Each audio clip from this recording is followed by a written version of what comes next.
மத்திய கிழக்கில் ஏற்பட்டுள்ள போர் சூழலுக்கு மத்தியில் ஒரே இரவில் மேலும் 3 சரக்கு கப்பல்கள் மீது தாக்குதல் நடத்தப்பட்டுள்ளதாக பிரித்தானியாவின் கடல்சார் வர்த்தக நடவடிக்கைகளுக்கான மையம் தெரிவித்திருக்கிறது. போர் ஆரம்பமான பிப்ரவரி 28ஆம் தேதி முதல் வளைகுடா, ஹோர்முஸ் நீரிணை மற்றும் ஓமான் வளைகுடா ஆகிய பகுதிகளில் இதுவரை 16 கப்பல்கள் மீது தாக்குதல் நடத்தப்பட்டதாக தெரிவிக்கப்படுகிறது. மோதலின் போது சந்தேகத்துக்கிடமான நடவடிக்கை குறித்து 4 அறிக்கைகள் வந்துள்ளது என்றும் அந்த அமைப்பு குறிப்பிட்டிருக்கிறது. இதேவேளை ஹோர்முஸ் நீரிணை ஊடாக பயணிப்பதற்கு இந்திய எண்ணெய் கப்பல் ஒன்றுக்கு நேற்று ஈரான் அனுமதி வழங்கியிருக்கிறது. அதன்படி சவுதி அரேபியாவில் கொள்வனவு செய்த 1,35,335 மெட்ரிக் டன் எரிபொருள்களுடன் ஹோர்முஸ் நீரிணை ஊடாக இந்தியாவை வந்தடைந்துள்ளதாக இந்திய ஊடகங்கள் தெரிவிக்கின்றன. மாற்றுத்திறனாளிகளுக்கான விசேட முன்னுரிமை பேருந்து சேவையொன்று அடுத்த மாதம் முதல் ஆரம்பிக்க போக்குவரத்து நெடுஞ்சாலைகள் மற்றும் நகர அபிவிருத்தி அமைச்சு திட்டமிட்டிருக்கிறது. நாட்டின் பொது போக்குவரத்து கட்டமைப்பில் இதுவரை முறையாக கவனிக்கப்படாத மாற்றுத்திறனாளிகளின் போக்குவரத்து உரிமையை உறுதிப்படுத்தும் நோக்கில்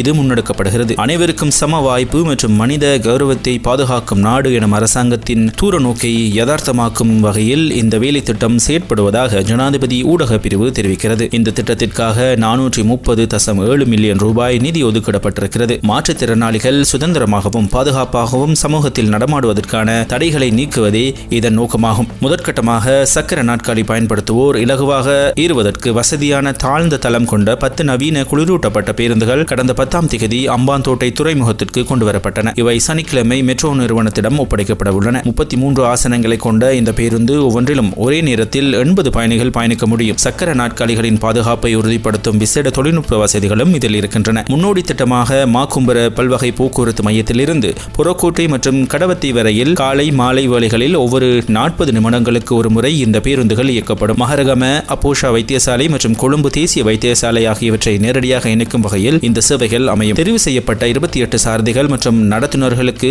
சைகை மொழி, தொழில்சார் ஒழுங்கு நெறிகள் மற்றும் பஸ் தொழில்நுட்பம் குறித்து விசேட பயிற்சிகள் வழங்கப்பட உள்ளன. இந்த திட்டத்தின் வெற்றியை தொடர்ந்து எதிர்வரும் ஆகஸ்ட் மாதத்தில் மேலும் 100 பேருந்துகளை இறக்குமதி செய்ய திட்டமிடப்பட்டிருக்கிறது. அத்துடன் கிளீன் ஸ்ரீலங்கா திட்டத்தின் கீழ் பேருந்து நிலையங்களை மாற்றுத்திறனாளிகளுக்கு ஏற்றவாறு நவீனமயப்படுத்தும் நடவடிக்கையும் எடுக்கப்பட்டிருக்கிறது. இலங்கை கடல் எல்லைக்குள் அத்துமீறி நுழைந்து மீன்பிடியில் ஈடுபட்ட தமிழகத்தின் ராமேஸ்வரம் பகுதியை சேர்ந்த 5 மீனவர்களை இலங்கை கடற்படையினர் கைது செய்திருக்கின்றனர். தனுஷ்கோடி மற்றும் தலைமன்னார் ஆகியவற்றிற்கு இடைப்பட்ட கடல் பகுதியில் இவர் மீன்பிடித்துக் கொண்டிருந்த போது கடற்படையினரின் சோதனைக்கு உள்ளாகியதாக இந்திய ஊடகங்கள் செய்தி வெளியிட்டிருக்கின்றன. இதன்போது 5 மீனவர்களையும் கைது செய்த கடற்படையினர் அவர்கள் பயன்படுத்திய மீன்பிடி படகையும் தமது பொறுப்பில் எடுத்திருக்கின்றனர்.